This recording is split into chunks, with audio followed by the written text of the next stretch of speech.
A gente, claro, vai continuar destacando o julgamento. A primeira turma do Supremo Tribunal Federal decidiu de forma unânime tornar réus o ex-presidente Jair Bolsonaro e mais 7 pessoas envolvidas também, justamente em relação, inclusive os ministros fazem essa relação com os atos do 8 de janeiro. E depois da decisão da primeira turma, o mundo político estará ainda mais de olho no julgamento, principalmente do ex-presidente Jair Bolsonaro. Sobre o futuro político dele e as movimentações da direita, principalmente, o nosso entrevistado agora é o diretor executivo para as Américas da Eurasia Group, Christopher Garman. Doutor Christopher, como sempre, muito obrigado pela atenção, pela gentileza. Bem-vindo, boa noite.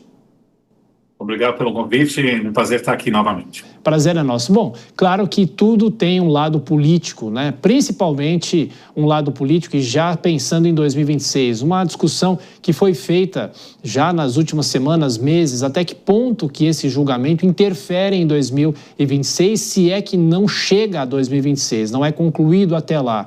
Em linhas gerais, de que forma a política vai sofrer muita interferência com o resultado desse julgamento, doutor? Olha, eu acho que a gente pode olhar sobre alguns aspectos, né? O primeiro é o impacto direto, então qualquer chance e esperança, talvez, que o campo bolsonarista poderia ter da inelegibilidade do ex-presidente ser revertida, fica ainda mais afastada. Já era muito improvável que isso poderia ser revertido no TSE, e com uma condenação, diria, provável do Supremo Tribunal Federal, antes da eleição, essa esperança se apaga ainda mais. Aí a pergunta mais relevante é, bom, com o ex-presidente provavelmente condenado com uma probabilidade razoável de sofrer um mandato de prisão antes da disputa, como é que fica o cenário eleitoral do ano que vem? E aqui eu diria que eu acredito que o ex-presidente ainda vai ter um papel bem importante no xadrez de 2026, porque eu acho difícil que o capital político eleitoral dele venha a diminuir por causa de uma eventual condenação.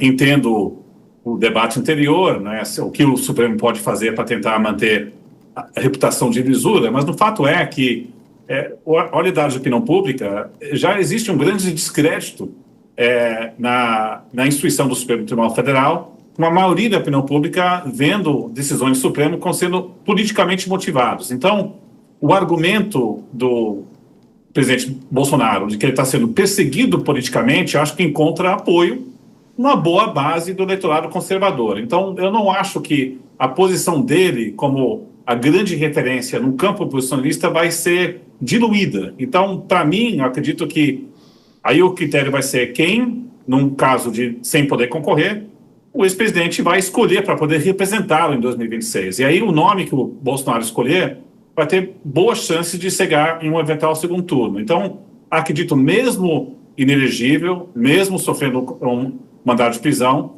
ele permanece um ator decisivo, sim, no campo oposicionista na eleição presidencial. O senhor deu até uma declaração curiosa nessa semana com a ida de Eduardo Bolsonaro, ou a não volta, vamos dizer assim, de Eduardo Bolsonaro para o Brasil, que ele poderia estar pavimentando uma possibilidade como essa, dele ser escolhido como o candidato pelo pai. Isso é possível, doutor? Eu acho que sim. É claro que tentar antecipar quem que o pai pode, ou quem que o Bolsonaro pode escolher para poder representá-lo é um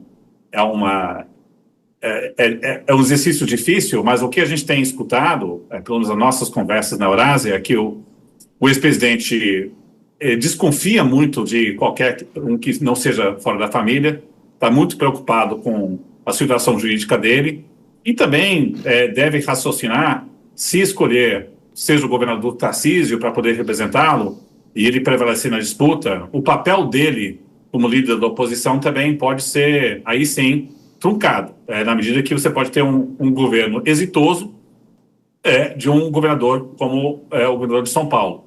Então, ao escolher alguém da família, não só, eu acho que, e se chegar no segundo turno, o papel dele no cenário político brasileiro permanece em alta, garantido. Então, eu acho que existe sim a possibilidade real do ex-presidente escolher alguém dentro da família e o nome mais cotado seria o Eduardo Bolsonaro. Mas acho que essa é uma decisão também que o ex-presidente deve tomar mais lá na frente. Chamar os nossos comentaristas, Dora Kramer, Cristiano Vilela. A próxima pergunta é da Dora para o Christopher Garman. Dora. Boa noite, Christopher. Você já respondeu parcialmente a uma coisa que eu queria saber, como vocês na Eurásia estão projetando a cena da direita a partir de agora. Aí você me traz um dado, para mim, que eu tenho outro tipo de análise, mas quem é o analista aqui é você agora, que a relevância do Bolsonaro se mantém, que a condenação, a situação não afeta o capital político. Queria que você falasse mais por quê, e uma vez que a direita já está se movimentando, diferentemente da esquerda, onde o Lula domina e não há movimentos, na direita já há movimentos, né? Só nessa semana, 3 aliados do governador Tarcísio já disseram que podem se candidatar ao governo do estado, sinalizando uma possível candidatura da presidência, à presidência do Tarcísio. Por que a certeza de que o capital político do Bolsonaro se mantém inabalável?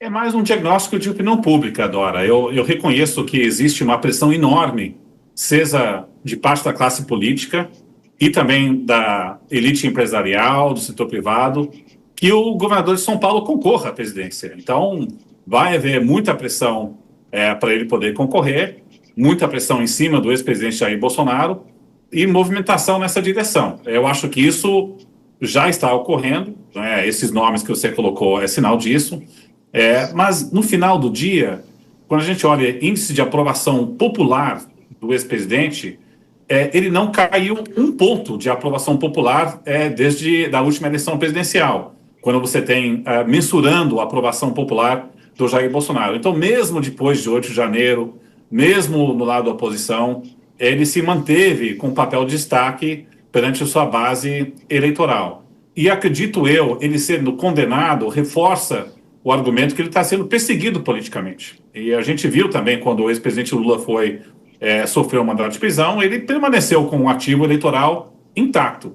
Então você pode ter muito movimento, mas se o ex-presidente Bolsonaro não escolher o Tarcísio, duvido que o governador vai sair do seu cargo. Ele já tem dito isso publicamente, e tudo que a gente tem apurado é que ele tem uma lealdade muito grande ao ex-presidente. E também, qualquer nome sabe que qualquer nome com apoio do ex-presidente, ou até alguém da família, tem condições de chegar com 20% das intenções de voto numa disputa. Isso pode ser o suficiente para poder chegar no segundo turno. Então, por isso que eu digo que tem uma pressão, e a pressão política para escolher o Tarcísio vai aumentar. Eu não tenho dúvidas. Né? Mas quem controla, quem tem o capital eleitoral e a base eleitoral é o ex-presidente. Então, por isso que eu acho que ele vai ter um protagonismo muito importante, independente dessas outras movimentações. Cristiano Vilela. Christopher, boa noite. Na linha da sua fala agora, a gente pode de alguma forma depreender que a partir desse julgamento, ou no contexto desse julgamento, a figura do ex-presidente Jair Bolsonaro, ela pode se fortalecer no sentido de fazer uma indicação, talvez de um nome muito mais alinhado, mais leal a ele e, consequentemente, um nome que venha a fazer com que o fla-flu político fique mais exacerbado, esquerda-direita, um lado claramente definido contra outro lado claramente definido, em detrimento de um nome talvez mais moderado, como o nome de Tarcísio de Freitas, por exemplo? Eu temo que a gente está caminhando para um cenário como esse, Cristiano, porque... vamos lá, se o ex-presidente quer se manter na ativa, ele até mesmo condenado e até mesmo sofrendo mandato de prisão, ele pode insistir na candidatura, muito como o ex-presidente Lula fez na disputa onde ele escolheu o atual ministro Fernando Haddad para ser o candidato presidencial. E ele inscreveu a candidatura no TSE e é só 20 dias antes da disputa que você tem que retirar seu nome e escolher um substituto.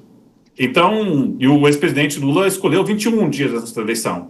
Então, se o ex-presidente Bolsonaro insistir numa trajetória semelhante, quem que ele vai escolher nessa última hora? Não é? O Tarcísio vai ficar difícil para o Tarcísio se descompatibilizar, que ele tem que tomar uma decisão de descompatibilização 6 meses antes, por uma escolha incerta do ex-presidente Bolsonaro. Então, acho que o timing de uma escolha de Tarcísio é complicada pelo calendário da necessidade de descompatibilizar. Então, por isso que, se ele seguir essa estratégia, alguém que é raiz Bolsonaro, ou alguém dentro da família como filho, talvez faça mais sentido. O cenário alternativo ele é condenado, enxerga que não tem como concorrer e ele escolhe o Tarcísio antes da disputa. Né? Então, porque ele teria que dar esse sinal de compromisso com o governador de São Paulo para ele poder se descompatibilizar. Então, eu acho que o timing dificulta um pouco da escolha do Tarcísio. E eu diria que, se você tem um cenário onde a base eleitoral conservadora enxerga o Bolsonaro como sendo perseguido politicamente, é claro que a campanha do campo oposicionista também vai usar isso como uma bandeira. É a defesa contra a tirania e regime de censura política. E isso pode também... Qualquer candidato da direita talvez tenha que falar com essa revolta do eleitorado conservador. Veja o que aconteceu em São Paulo com o Pablo Marçal, um candidato mais que falava com essa revolta da direita e o prefeito de São Paulo quase não chegou no segundo turno. É claro que Ricardo Nunes não é Tarcísio, eu entendo isso, mas é sintomático que você tem que falar com essa revolta para você capturar esse eleitorado bolsonarista. Perfeito. Conversamos com o diretor executivo para as Américas da Eurasia Group, Christopher Garman. Mais uma vez, muito obrigado pela entrevista. Volto sempre. Até a próxima, doutor. Muito obrigado. Boa noite.